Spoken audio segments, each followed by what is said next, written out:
గద్దరన్న గురించి మాట్లాడాల్సి వచ్చినప్పుడు సహజంగానే బాబాసాహెబ్ అంబేద్కర్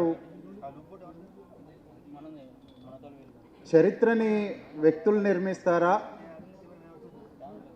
లేదా చరిత్రే నాయకుడిని నిర్మిస్తుందా అనేటటువంటి చర్చని ఆయన రనడే గాంధీ జిన్నా అనేటటువంటి ఒక ఉపన్యాసం లోపల మాట్లాడతాడు. Who is the real revolutionary అని మాట్లాడుతున్నప్పుడు గాంధీ ఒక బన్యా, జిన్నా ఒక Brahmin Muslim, Ranade by birth as a Brahmin. అంటే ఈ మూడు పర్సనాలిటీస్ని కంపేర్ చేసేటప్పుడు రెవల్యూషనరీ క్యారెక్టర్సు బనియా గాంధీ, ముస్లిం జిన్నా కంటే కూడా ఒక బ్రాహ్మణ్ రనడే లోపల చాలా బలంగా ఉన్నాయి అని చెప్పేటటువంటి ప్రయత్నం చేస్తాడు. దాంట్లో ప్రధానంగా ఏంటిది అని అంటే ప్రపంచం అంతటా చరిత్రే నాయకుడిని నిర్మిస్తుందా, నాయకుడు చరిత్రను నిర్మిస్తాడా అనేటటువంటి క్రమం లోపల మార్క్సిస్టులకు ఒక ప్రధానమైనటువంటి థియరిటికల్ అబ్జర్వేషన్స్ ఉన్నాయి. బహుశా ఈ హాల్లో అనేక మంది మార్క్సిజాన్ని అంగీకరించేటటువంటి మిత్రులు ఉండవచ్చు. బహుశా మీకు కూడా దానికి సంబంధించినటువంటి అవగాహన ఉంటుంది. అంటే ఆర్థిక వర్గాల మధ్యన జరిగినటువంటి చారిత్రక ఘర్షణే ఒక నాయకుడిని పుట్టిస్తుంది. అందులో నుంచి భాగంగానే లెనిన్ లాంటి వాళ్ళు, మావో లాంటి వాళ్ళు, చార్ మజందార్ లాంటి వాళ్ళు పుట్టుకొని వచ్చారు అనేటటువంటి దాన్ని చాలా బలంగా వినిపిస్తూ ఉంటాం. అంటే చరిత్ర నాయకుల్ని నిర్మిస్తుంది, నాయకుడు చరిత్రను నిర్మించలేడు అని గోడలపైన కూడా రాసినటువంటి సందర్భాలు ఉంటాయి. కానీ ఇంకొక వైపు నుంచి నాయకుణ్ణి దైవం సృష్టిస్తాడు అని చెప్పేటటువంటి ఒక స్పిరిచువల్ థియరిటికల్ ఆర్గ్యుమెంట్ కూడా ఒకటి ఉంది.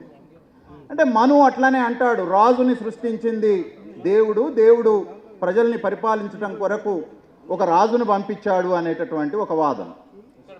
ఇంకొకటి ఏంటిది అని అంటే భౌతికమైనటువంటి పరిస్థితులు నాయకుడిని నిర్మిస్తాయి, జియోగ్రఫికల్ కండిషన్స్ లీడర్ని ప్రొడ్యూస్ చేస్తాయి అనేటటువంటి మరొక వాదన కూడా ఉన్నది. అయితే ఈ అన్నింటికంటే భిన్నంగా బాబాసాహెబ్ అంబేద్కర్ పైన అత్యంత ప్రభావితం చూపించినటువంటి ఒక ఇంటలెక్టు కార్లైల్ అనేటటువంటి ఒక ఫిలాసఫర్, గ్రేట్ ఫిలాసఫర్ ఏమంటాడు అని అంటే భౌగోళిక చారిత్రక పరిస్థితులు చరిత్రని నిర్మించటం ఎంత వాస్తవమో వ్యక్తులు కూడా ఆ చరిత్రని మలుపు తిప్పటం కూడా అంతే వాస్తవం అయ్యి ఉంటుంది అని అంటాడు. అందుకనే బాబాసాహెబ్ అంబేద్కర్ ఏమంటాడు అని అంటే చరిత్ర నిర్మించేటటువంటి క్రమం లోపల ఆర్థిక భౌగోళిక పరమైనటువంటి అంశాలు ఎంత కీలకమైనటువంటివో ఆ చరిత్రని మలుపు తిప్పటం లోపల నాయకత్వానికి ఉండేటటువంటి ఒక సైద్ధాంతిక అవగాహన కూడా అంతే ప్రధానమైనటువంటిది అని అంటాడు. అయితే భారతదేశం లోపల గద్దర్ మరణం తర్వాత కానీ గద్దర్ అన్న జీవించి ఉన్న కాలం లోపల కానీ ఒక చర్చ జరిగింది చాలా ప్రధానంగా. అంటే గద్దర్ అనేటటువంటి వ్యక్తి he become more popular it is because of the political party and the Marxist ideology అనేటటువంటి దాన్ని మార్క్సిస్ట్ సర్కిల్స్ లోపల చాలా బలంగా తీసుకొని పోయారు. కొద్ది కాలం పాటు గాంధీ, రనడే, జిన్నాని చదవకముందు నాకు కూడా అట్లాంటి అభిప్రాయమే ఉండేది. కానీ ఇక్కడ ప్రధానంగా చెప్పుకోవాల్సినటువంటి అంశం ఏంటిది అని అంటే భారతదేశంలో 1970ల తర్వాత కొనసాగినటువంటి నక్సల్బరీ ఉద్యమము అది భౌగోళిక పరిస్థితుల నుంచి, ఆర్థిక పరిస్థితుల నుంచి పుట్టుకొని వచ్చినప్పటికీ సంస్కృతి అనేటటువంటి ఆ ఉద్యమాన్ని మహోన్నతమైనటువంటి స్థాయికి తీసుకుపోవటం లోపల వ్యక్తులు, సాంస్కృతిక నాయకుల యొక్క పాత్ర కీలకమైనటువంటిది. ఆ పాత్రని భారతదేశ విప్లవోద్యమం లోపల నిర్వహించినటువంటి వాడు గద్దరన్న. ఈ గద్దరన్న అనేటటువంటిది లేకుండా అంటే రివల్యూషనరీ మూమెంట్కు ఇంత గ్లోరిఫికేషన్ ఉండేటటువంటిదా, రెవల్యూషనరీ మూమెంట్కు ఇంత పాపులరైజేషన్ అనేటటువంటిది సాధ్యమయ్యి ఉండేదా? రెవల్యూషనరీ మూమెంట్ అనేటటువంటిది ఈ దేశం లోపల గడప గడపకు తీసుకొని పోవటం లోపల కేవలం ఆర్థిక పరిస్థితులు మాత్రమే కాదు, సంస్కృతి అనేటటువంటిది సూపర్ స్ట్రక్చర్ను నిర్మించి అట్టడుగున ఉండినటువంటి పునాదిని బద్దలు కొడుతుంది అని యాంటోనియో గ్రాంషి అంటాడు. ఆ యాంటోనియో గ్రాంషి చెప్పినటువంటి సూపర్ స్ట్రక్చర్ లోపల గద్దరన్న ఉండి ఆ సూపర్ స్ట్రక్చర్ని, సంస్కృతిని, ప్రజల సంస్కృతి, బూర్జువా సంస్కృతి, పెట్టుబడిదారి సంస్కృతి, బ్రాహ్మణీయ సంస్కృతిని ధ్వంసం చేసి ఒక శ్రామిక సంస్కృతి, వర్కింగ్ క్లాస్ కల్చర్ని తీసుకొని రావటం లోపల, బహుజన సంస్కృతిని నిర్మించటం లోపల ఒక సుదీర్ఘకాలం ప్రయాణం చేసినటువంటి ఒక మహోన్నతమైనటువంటి సాంస్కృతిక నేపథ్యం కలిగినటువంటి వ్యక్తి గద్దరన్న. అందుకనే గద్దరన్నని కేవలము ఒక వ్యక్తిగా లేదా గద్దరన్న సాంస్కృతిక పోరాటం అనేటటువంటి కేవలం రాజకీయాలు మాత్రమే నిర్మించినాయి అనేటటువంటి అభిప్రాయాన్ని ఖచ్చితంగా ఇక్కడ ధ్వంసం చేయాల్సినటువంటి అవసరం ఉన్నది. చరిత్రని మలుపు తిప్పటం లోపల వ్యక్తులు ఎంత కీలకమైనటువంటి పాత్రను పోషిస్తారో, భారతదేశం లోపల విప్లవోద్యమాన్ని కూడా పరిడవిల్లింపజేయటం కొరకు గద్దరన్న యొక్క త్యాగము, జ్ఞానము, ఆ దాన్ని అంతటినీ సంస్కృతిలోకి మలిచినటువంటి వాడు. అందుకనే మిత్రులారా, నేను చాలా సందర్భాల్లో మాట్లాడుతూ, ఇప్పుడు మనకు విక్టర్ జరాన్ చీలీ లోపల ఒక మహా సాంస్కృతికమైనటువంటి విప్లవకారుడు. అక్కడ చీలీ లోపల విక్టర్ జరా ఈ ఏళ్ళన్ని నరికేసేసి ఒక గ్రౌండ్లో, ఫుట్బాల్ గ్రౌండ్లో నిలబెట్టి వేళ్ళన్ని నరికేసేసి, ఇప్పుడు నువ్వు వాయించురా వాయలిన్ అని చెప్పి సైనిక పాలకులు ఆయనని అత్యంత క్రూరంగా, హీనంగా, దుర్మార్గంగా హత్య చేశారు. బాబ్ మార్లే నడుస్తున్నటువంటి, వేసుకుంటున్నటువంటి షూ లోపల విషాన్ని నింపేటటువంటి మొలల్ని దూర్చి దాని ద్వారా ఆయన హత్య చేయబడేటట్టు చేశారు. ఆ తర్వాత అమెరికా లోపల సాంస్కృతిక కళాకారుడు పాల్ రాబ్సన్ని కూడా పెట్టుబడిదారి వ్యవస్థ హత్య చేసింది. సరిగ్గా అదే క్రమం లోపల 1990లో నియో ఎకానమీ, నియో లిబరలిజం అనేది భారతదేశం లోపల ఎంటర్ అయిన తర్వాత సంస్కృతి అనేటటువంటిది, ప్రజల సంస్కృతి అనేటటువంటిది పెట్టుబడిదారి వ్యవస్థకు ఎట్లా ప్రమాదకరంగా ఉంటుందన్న ఆలోచనతోటి ఆ పెట్టుబడిదారి వ్యవస్థని నిర్మూలించేటటువంటి ఒక సాంస్కృతిక పోరాటాన్ని గద్దర్ నిర్మిస్తుండు. కాబట్టి గద్దర్ని హత్య చేయకుండా నియో లిబరలిజాన్ని ముందుకు తీసుకొని పోవటం కుదరదన్న ఆలోచనతోటి ఆయన పైన అటాక్ జరిగింది. మిత్రులారా, it is not about the personal. ఇది కేవలం ఒక తెలంగాణ పోరాటం, ఇంకొక పోరాటం కాదు. ప్రపంచవ్యాప్తంగా ఉండినటువంటి వరల్డ్ బ్యాంకు కుట్రలో నుంచి భాగంగా స్థానికంగా ఉండేటటువంటి పాలకులు దాన్ని మెటీరియలైజ్ చేసి గద్దరన్నని హత్య చేయటం కొరకు ఒక ప్రయత్నం జరిగింది. ఆ ప్రయత్నంలో నుంచి భాగంగా ఒక సామాన్యమైనటువంటి, సాధారణమైనటువంటి ప్రాంతంలో ఉండేటటువంటి ఒక కళాకారుణ్ణి కూడా నిర్మూలించేటటువంటి ఒక ప్రయత్నం గ్లోబల్ క్యాపిటలిజానికి ఎట్లా ఉంటుంది అనేటటువంటి విషయాన్ని మనం అన్న జీవితం నుంచి, విక్టర్ జరా, పాల్ రాబ్సన్, బాబ్ మార్లేల యొక్క జీవితం నుంచి అర్థం చేసుకోవచ్చు. అయితే నాకు చాలా సందర్భాల లోపల అనిపించే విషయం ఏంటిది అని అంటే, ఒకవేళ గద్దరన్న బ్రాహ్మణ అయ్యి ఉంటే, ఒకవేళ గద్దరన్నే బ్రాహ్మణ అయ్యి ఉంటే ఒక గురజాడ అప్పారావో, ఒక శ్రీశ్రీనో మొత్తం సమాజపు జీవితం అంతా వాళ్ళ జీవితంగానే భావించి జీవించారు అని మాట్లాడుతున్నటువంటి దాన్ని గద్దరన్నకు ఇంకా మహోన్నతంగా అప్లై చేసి ఉండబడేటటువంటిది. కానీ కేవలం గద్దర్ అనేటటువంటి వ్యక్తి ఈ మొత్తం భారతీయ సమాజం లోపల అట్టడుగున ఉండినటువంటి సామాజిక వర్గం నుంచి వచ్చినటువంటి వాడు కాబట్టి మహోన్నతమైనటువంటి క్యారెక్టర్సు, లక్ష్యాలు, ప్రజాస్వామిక జీవితము, సెక్యులర్ వాల్యూసు, ఇంత ఉన్నతమైనటువంటి క్యారెక్టర్ కలిగినటువంటి మనిషిని కూడా దళితుడై ఉంటే ఎట్లా అసెస్ చేయొచ్చు అనేటటువంటి దానికి నిన్న బండి సంజయ్ మాట్లాడినటువంటి 1-2 ఉదాహరణలు మాత్రమే కాదు, మొత్తంగా ఆయన కొనసాగినటువంటి రాజకీయ ఐడియాలజీ, రాజకీయ పార్టీ, ఆ తర్వాత దళిత సమూహం లోపల ఉండినటువంటి అభిప్రాయాలు కూడా దీన్ని చూపిస్తూ ఉంటాయి. నేను చాలా సందర్భాల లోపల పేర్లు ప్రస్తావించను, కానీ ఈ తెలంగాణ ప్రాంతంలోనే బ్రాహ్మణీయ సమాజం నుంచి వచ్చి లిబరల్ వాల్యూస్ ఉండబడినటువంటి వాళ్ళు, కన్జర్వేటివ్ థాట్ తోటి ఉండబడినటువంటి వాళ్ళు అన్ని రాజకీయ పార్టీలకు, రాజకీయ భావాజాలాలకు అతీతంగా ఆకాశానికి ఎత్తి చూపెట్టారు. కానీ గద్దరన్న జీవితం లోపల క్యారెక్టర్ కావచ్చు, సాహిత్యం కావచ్చు, సంగీతం కావచ్చు, ప్రజల్ని ప్రేమించటం కావచ్చు, అత్యంత ఆలస్యంగా ఆయన జీవితంలో వచ్చినటువంటి ఒక విప్లవాత్మకమైనటువంటి మార్పు ఏంటిది అని అంటే, రాజ్యాంగాన్ని అప్పటి వరకు ఆయన చూసినటువంటిది ఇది లిబరల్ బూర్జువా డాక్యుమెంట్ అని అన్నారు. కానీ యాక్చువల్గా మార్క్సిస్టులు కూడా అర్థం చేసుకోవటం లోపల పొరపాటు జరుగుతున్నటువంటి అంశం ఏంటిది అని అంటే సమాజము పరివర్తన చెందేటటువంటి క్రమం లోపల బూర్జువా వ్యవస్థలోకి వచ్చి అక్కడ కొన్ని రాజ్యాంగపరమైనటువంటి చట్టపరమైనటువంటి వ్యవస్థలను నిర్మించుకున్నాక మాత్రమే ఆ ప్రొలిటేరియట్ క్లాస్ అనేటటువంటిది విప్లవీకరించేటటువంటి శక్తిని కలిగి ఉంటుంది. అందులో భాగంగానే గద్దరన్న చివరిగా పాడినటువంటి దాంట్లో ఏంటిది అని అంటే, ఆయన కాన్స్టిట్యూషన్ని సింగిల్ సెంటెన్స్ లోపల డిఫైన్ చేశాడు. భారత రాజ్యాంగాన్ని ఆయన ఏమన్నాడంటే 7 తరాల జ్ఞాన యుద్ధాల గ్రంథం అని అన్నాడు. నేను ఇప్పటి వరకు ఇట్లాంటి ఒక ఇంటర్ప్రిటేషన్ని ఇండియన్ కాన్స్టిట్యూషన్ మీద ఇప్పటి వరకు ఇని లేను. ఇప్పటికీ కూడా right wing forces, left wing forces Indian కాన్స్టిట్యూషన్ని ఒక లిబరల్ కాన్స్టిట్యూషన్ అని, ఫ్యూడల్ కాన్స్టిట్యూషన్ అని, అది రాసినటువంటి డ్రాఫ్టింగ్ కమిటీ చైర్మన్ని లిబరల్ బూర్జువా ఇంటలెక్చువల్ అని చెప్పి క్రిటిసైజ్ చేశారు. కానీ గద్దరన్న తన జీవితం లోపల అప్పటి వరకు రాజ్యాంగాన్ని త్యజించి రాజ్యాంగం అనేటటువంటిది దోపిడీ వర్గాల యొక్క ఆయుధం అని మాట్లాడినటువంటి వ్యక్తి తన చివరి జీవితకాలం లోపల రాజ్యాంగాన్ని ఒక రివల్యూషనరీ డాక్యుమెంట్ అని అన్నాడు. ఎందుకు ఈ మాట అన్నాడు అని అంటే, Babasaheb Ambedkar annihilation of cost అనేటటువంటి గ్రంథం లోపల భారతీయ వ్యవస్థలో సమాజం అనేటటువంటిది లేదు. జనరల్గా మనం మాట్లాడుతున్నప్పుడు చాలాసార్లు భారతీయ సమాజం, ఇండియన్ సొసైటీ అని అంటాం.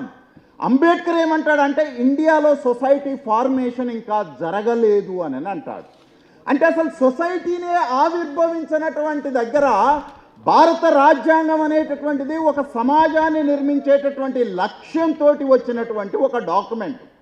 ఈ దేశం లోపల నేలపైన నడవనీయలేదు, తెల్లని వస్త్రాలను వేసుకోనియలేదు, ఇష్టం వచ్చిన ఆహారాన్ని తిననీయలేదు, బడిలోకి ప్రవేశాన్ని నిరాకరించారు, బావిలో నుంచి చెరువులో నుంచి నీళ్లను తీసుకోవడాన్ని 1987 తర్వాత కూడా హత్యాకాండ కొనసాగించారు.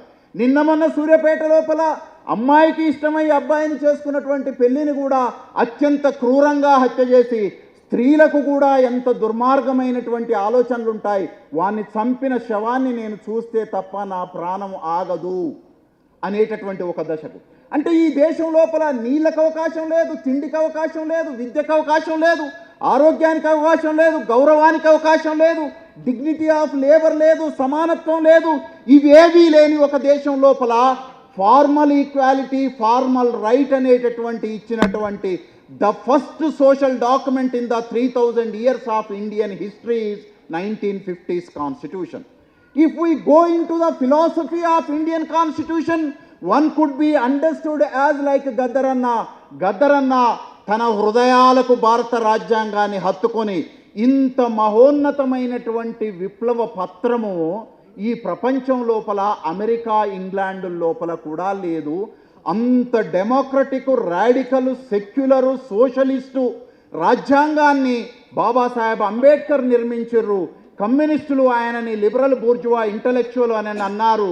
ఆ తర్వాత కాంగ్రెసు ఆయనని కేవలము ఒక కులవాది అని చెప్పి ముద్ర వేశారు. కానీ బాబాసాహెబ్ అంబేద్కర్ లోపల ఇప్పటి వరకు ఈ దేశ చరిత్రలో లేనటువంటి ఒక మహోన్నతమైనటువంటి నాయకత్వ శిఖరం ఉన్నది అని అన్నారు. అందుకనే ఇందాక నేను మాట్లాడినప్పుడు మిత్రులారా, కేవలం చరిత్ర మాత్రమే సమాజాన్ని మలుపు తిప్పదు, చరిత్ర మాత్రమే నాయకుల్ని నిర్మించదు, నాయకులు కూడా చరిత్రని మలుపు తిప్పుతారు. బాబాసాహెబ్ అంబేద్కర్కు ఒకే ఒక్క అవకాశం వచ్చింది, ఈ తలకిందులుగా ఉండినటువంటి భారతదేశాన్ని నిటారుగా నిలబెట్టేటటువంటి అవకాశం. ఆ నిటారుగా నిలబెట్టేటటువంటి అవకాశం ద్వారా బాబాసాహెబ్ అంబేద్కర్ ఒక రాడికల్ రివల్యూషనరీ డాక్యుమెంట్ని తీసుకొని వచ్చాడు. మీకెవరికి అది అంగీకారం ఉన్నా ఉండకపోయినా, being as a Dalit who is discriminated, who is excluded to take the drinking water from the well, not to accepted to walk on the road, who is not accepted to wear the clothes, who is not accepted to enter into the school, who is not accepted to enter into the temple. నేను ఎక్కడికి రావడానికి నిరాకరించని ఒక సమాజం లోపల ఈ మనిషి ఎక్కడికైనా ప్రవేశించవచ్చు అని చెప్పిన రాజ్యాంగం ఇంతకంటే గొప్ప రివల్యూషనరీ కాన్స్టిట్యూషన్ ఇంకేముంటుంది? అట్లాంటి కాన్స్టిట్యూషన్ని తన చివరి రోజుల లోపల గుండెలకు హత్తుకొని రాజ్యాంగాన్ని ఇప్పటి వరకు ఒక ఫాల్స్ కాన్షియస్నెస్తో చూసాము. భారత రాజ్యాంగము ఒక మహోన్నతమైనటువంటిది, దీన్ని ఒక ఆయుధంగా మలుచుకొని ఈ దేశం లోపల విప్లవాన్ని సృష్టించవచ్చు, రాజకీయ అధికారాన్ని కూడా బతిలాడితే వచ్చేది కాదు, గుద్ది గుంజుకునే వాళ్ళే ఆ రాజ్యాధికారాన్ని అనేటటువంటి ఒక పోరాట పద్ధతిని అంటే డెమోక్రటిక్గా ఎట్లా ఫైట్ చేయాలి. That is what they are in the Buddhism. Buddha speaks that non violent form కూడా ఎట్లా ఒక పోరాట పథంగా ఉంటుంది అనేటటువంటి దాన్ని తీసుకొని వచ్చాడు. యూజ్లెస్ ఫెలోస్ ఎవడిష్టం వచ్చినట్టు వాడుగా గద్దర్ పైన అనేక రకాలైనటువంటి చవాకులు అవాకులు ఇష్టం వచ్చినట్టుగా పేలుతూ ఉండవచ్చు.